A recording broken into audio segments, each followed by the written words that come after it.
SPS group of inter college की तरफ से हम आज इंटरमीडिएट की केमिस्ट्री में एल्कोहल टॉपिक पढ़ेंगे। एल्कोहल के बारे में पढ़ेंगे हम लोग।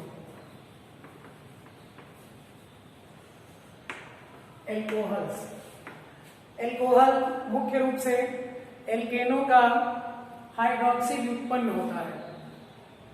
एल्कोहल मुख्य रूप से एल्केनों का हाइड्रोक्सी व्युत्पन्न होता है। आप जानते हैं एल्केन हाइड्रोकार्बन्स में एल्केन को हम R से रिप्रेजेंटेट करते हैं। ये RH क्या है? एल्केन है। तो इसमें हम जब OH ग्रुप क्या करते हैं? ऐड करते हैं और H आउट करते हैं, तो हमें जो डेरिवेटिव्स प्राप्त होता है वो ROH होता है। ROH एल्कोहल है।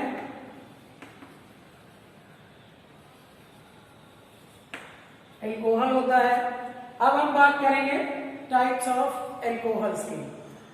तो एल्कोहल को निम्नलिखित रूपों में वर्गीकृत किया जा सकता है। पहला है on the basis of hydrocarbon chain। Hydrocarbon श्रृंखला के आधार पर एल्कोहल का वर्गीकरण। हाइड्रोकार्बनिक श्रृंखला के आधार पर एल्कोहल मुख्य रूप से दो भागों में वर्गीकृत किया गया है। कितने भागों में? दो भागों में।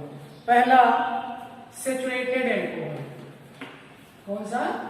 Saturated alcohol. दूसरा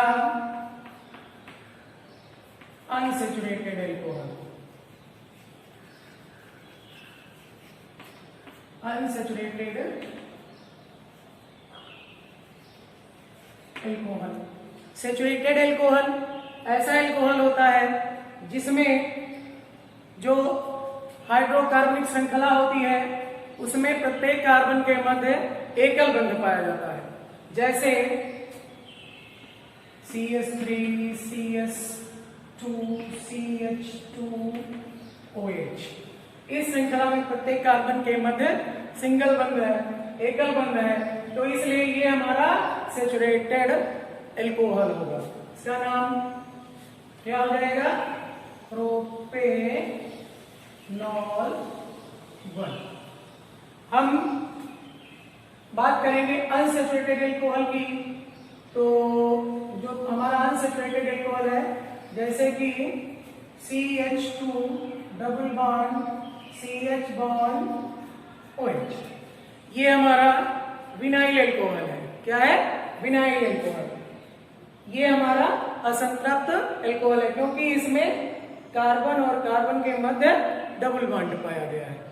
इस प्रकार से अगर हम हाइड्रोकार्बनिक श्रृंखला के आधार पर देखते हैं तो हमारा जो एल्कोहल होता है वो दो प्रकार का होता है। पहला सेचुरेटेड एल्कोहल और दूसरा unsaturated alcohol.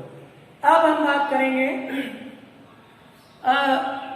On the basis of presence of hydroxyl group number, यानी हाइड्रोक्सिल समूह की संख्या के आधार पर एल्कोहलों का वर्गीकरण। तो देखते हैं हाइड्रोकार्बनिक श्रृंखला में हाइड्रोक्सिल समूह की संख्या के आधार पर एल्कोहल्स। हाइड्रोक्सिल समूह की संख्या के आधार पर एल्कोहल निम्न प्रकार के होते हैं। पहला होता है मोनोहाइड्रेट एल्कोहल। मोनोहाइड्रिक एल्कोहल ऐसा एल्कोहल जिसमें जब हमारी हाइड्रोकार्बनिक श्रृंखला है उसमें केवल एक हाइड्रोक्सिल समूह जुड़ा हुआ हो।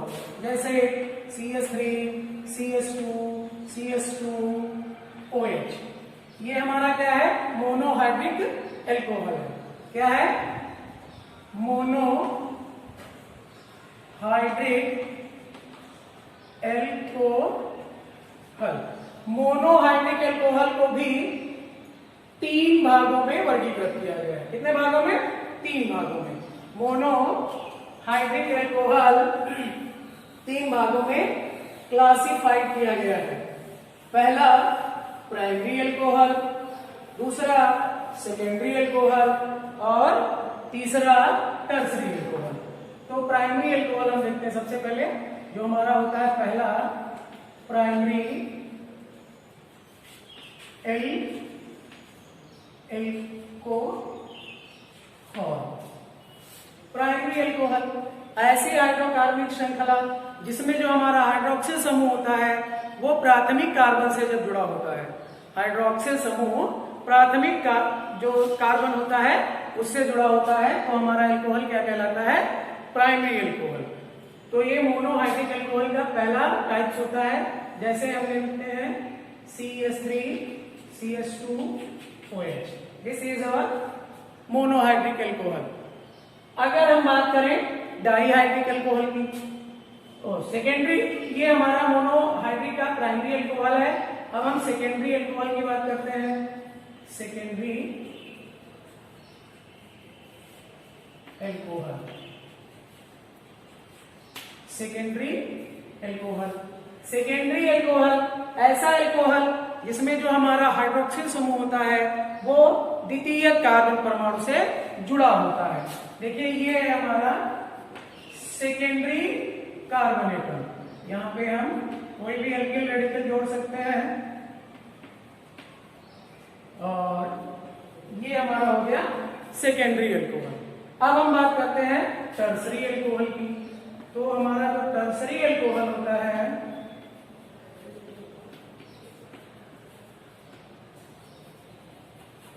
टर्सरी एल्कोहल ऐसा एल्कोहल जिसमें जो हमारा हाइड्रोक्सिल समूह होता है वो तृतीय कार्बन परमाणु से जुड़ा होता है, अर्थात जिसमें कोई प्रतिस्थापनीय हाइड्रोजन नहीं होता है, वो हमारा तृतीय एल्कोहल कहलाता है। जैसे CH3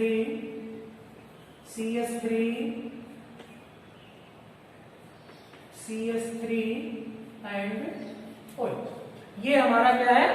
टर्सरी एल्कोहल है। तो इस प्रकार से हमने मोनोहाइड्रिक एल्कोहल के 3 टाइप से पढ़े, primary alcohol, secondary alcohol and tertiary alcohol. अब हम बात करते हैं डाईहाइड्रिक एल्कोहल की। इसकी डाईहाइड्रिक एल्कोहल। देखिए डाईहाइड्रिक एल्कोहल क्या होता है? डाईहाइड्रिक एल्कोहल, डाईहाइड्रिक एल्कोहल जैसे कि इसमें हमको डाई से पता चल जाता है कि इसमें 2 हाइड्रोक्सिल समूह होंगे। तो जो हमारा डी है ये होता है डाईहाइड्रिक एल्कोहल। डाईहाइड्रिक एल्कोहल जो होता है इसमें 2 हाइड्रोक्सिल समूह लगे हुए होते हैं। जैसे CH2 बॉन्ड CH2, ये OH है और ये OH लगा हुआ है। इस प्रकार से ये जो हमारा एल्कोहल है ये क्या है? डाईहाइड्रिक एल्कोहल है। ठीक है। अगर हम देखें तो हमारा तीसरा होता है वो होता है पॉलीहाइड्रिक एल्कोहल। क्या होता है? Polyhydric alcohol. पॉलीहाइड्रिक एल्कोहल क्या होता है?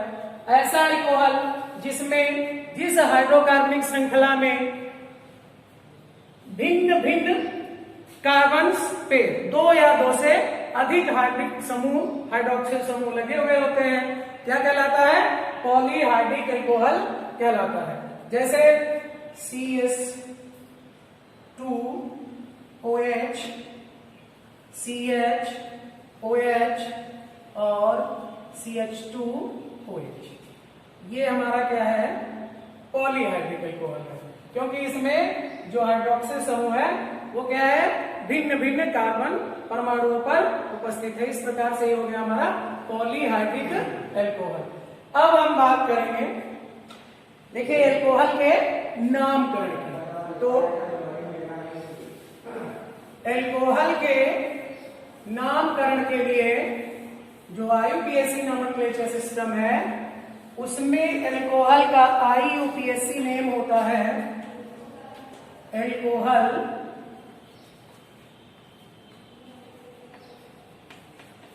IUPAC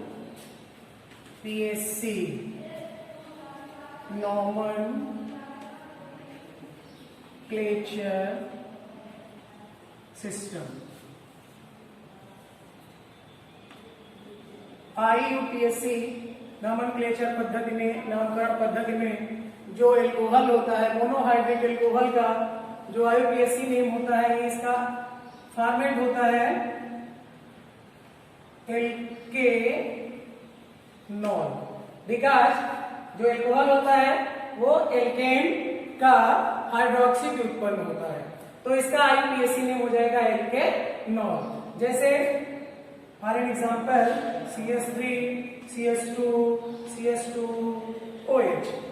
तो इस श्रृंखला का हम जब नामकरण करेंगे तो क्या हो जाएगा 1 2 3, यानी इस श्रृंखला में 3 कार्बन है, तो ये क्या हो जाएगा 3 कार्बन मीन्स प्रो, ठीक है, प्लस सभी सिंगल बॉन्ड है तो क्या हो जाएगा एक -C करेंगे और प्लस लगाएंगे और, तो ये हो जाएगा प्रोपेनॉल। क्या हो जाएगा प्रोपेनॉल। तो इस प्रकार से ये हो गया IUPAC nomenclature system of alcohols. अब हम बात करते हैं आइसोमरिज्म की। आइसोमरिज्म इन एल्कोहल्स, जो मोनोहाइड्रिक एल्कोहल होते हैं, मोनोहाइड्रिक एल्कोहल्स में मुख्य रूप से 4 प्रकार की आइसोमरिज्म पाई जाती है।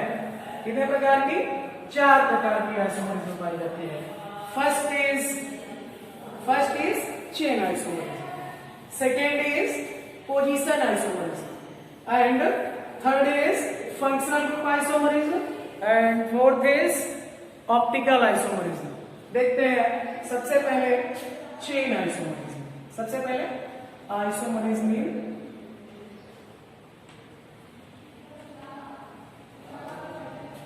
एल्कोहल्स।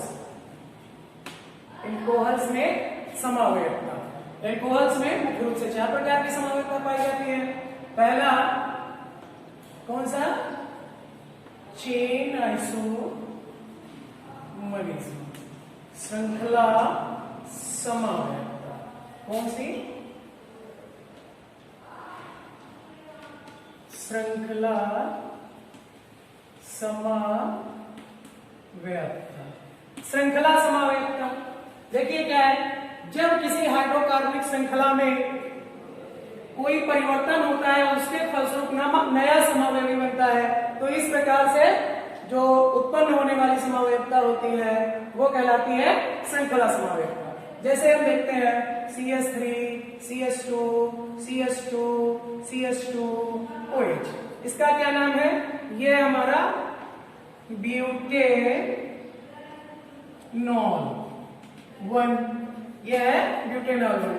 अब इसकी श्रृंखला में परिवर्तन के फलस्वरूप जैसे हम लिख सकते हैं CH3 CH3 CH और आगे क्या CH2OH, ठीक है।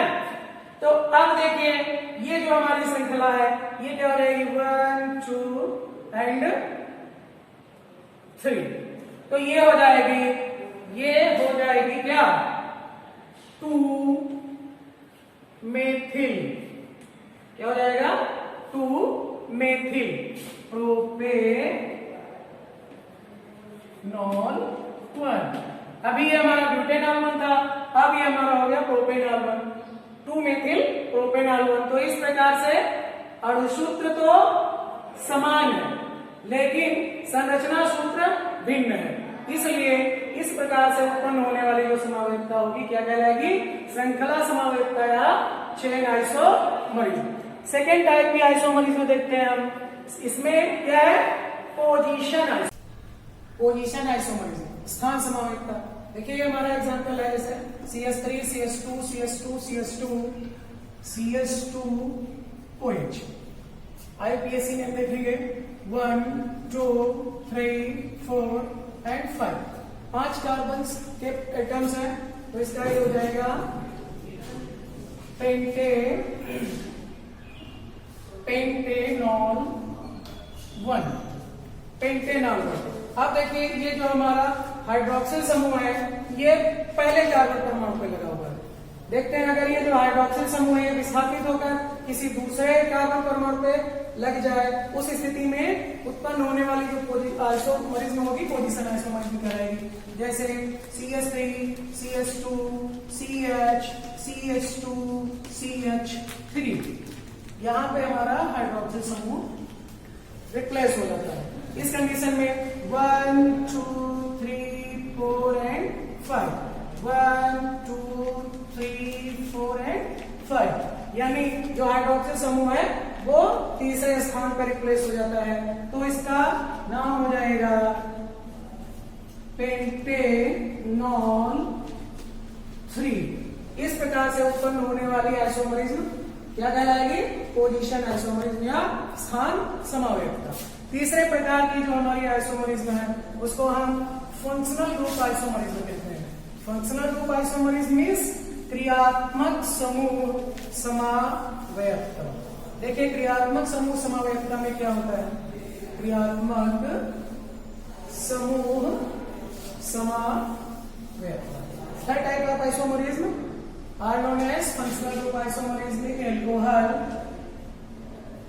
फंक्शनल ग्रुप,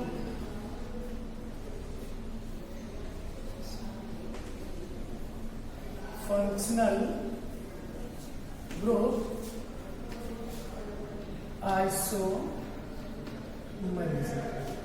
जब किसी एल्कोहल की श्रृंखला में क्रियात्मक समूह में परिवर्तन के फलस्वरूप नया समावयवी यौगिक उत्पन्न होता है तो इससे उत्पन्न होने वाले यौगिक को फंक्शनल ग्रुप आइसोमर तथा इस प्रकार की जो हाइपोथेसिस होती है, परिघटना होती है, इसे हम फंक्शनल ग्रुप आइसोमर को कहते हैं।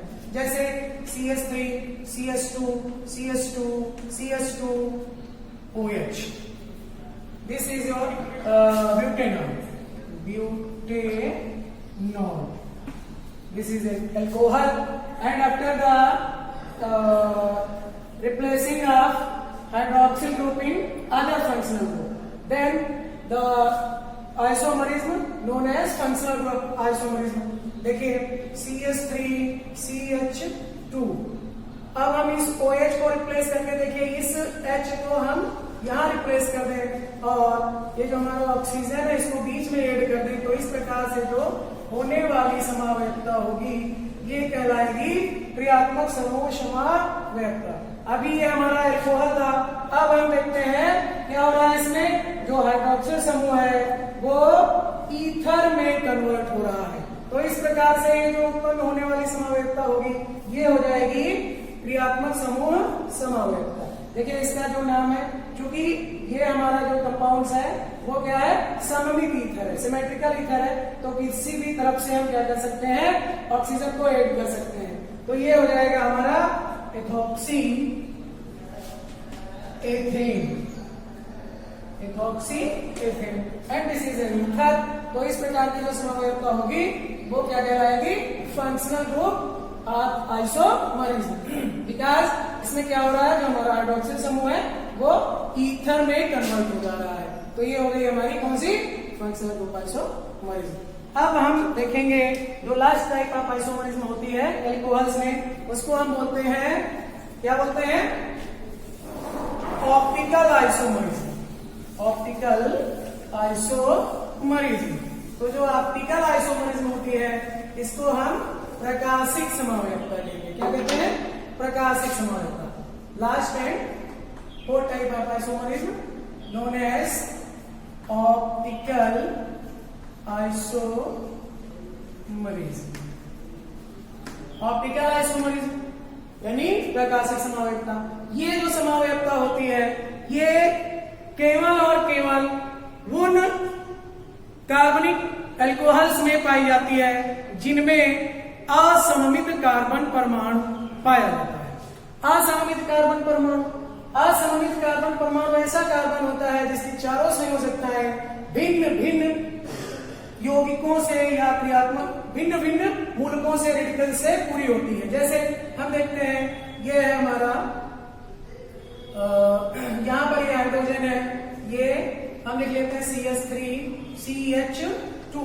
CH3 यहाँ पर ये हमारा एल्कोहल है और यहाँ पर ये हमारा अगला एल्किल रेडिकल है लगा हुआ, CH3 लगा हुआ है। तो इस प्रकार से ये हमारा ये क्या है, असममित कार्बन परमाणु है और ये जो है ऑप्टिकल आइसोमरिज्म प्रदर्शित करेगा। जब हम इस पर समतल ध्रुवित प्रकाश डालेंगे तो क्या होगा, ये इसका ट्रांस रूप देगा, इस रूप है और ये हमको ट्रांस रूप देगा। इस प्रकार से हमने पढ़ा एल्कोहल्स में isomerism. Preparation methods of monohydric alcohol, ये हम लोग अगले वीडियो में देखेंगे। हमारे सभी छात्र वीडियो को अपलोड करें, चैनल को सब्सक्राइब करें और शेयर करें, बेल आइकन को जरूर दबा दें ताकि जो आने वाले नए वीडियोस हैं वो आप लोगों को मिलती रहें। साथ साथ में जो पढ़ाया जा रहा है आप लोगों को उसके नोट्स भी प्रिपेयर करते रहें।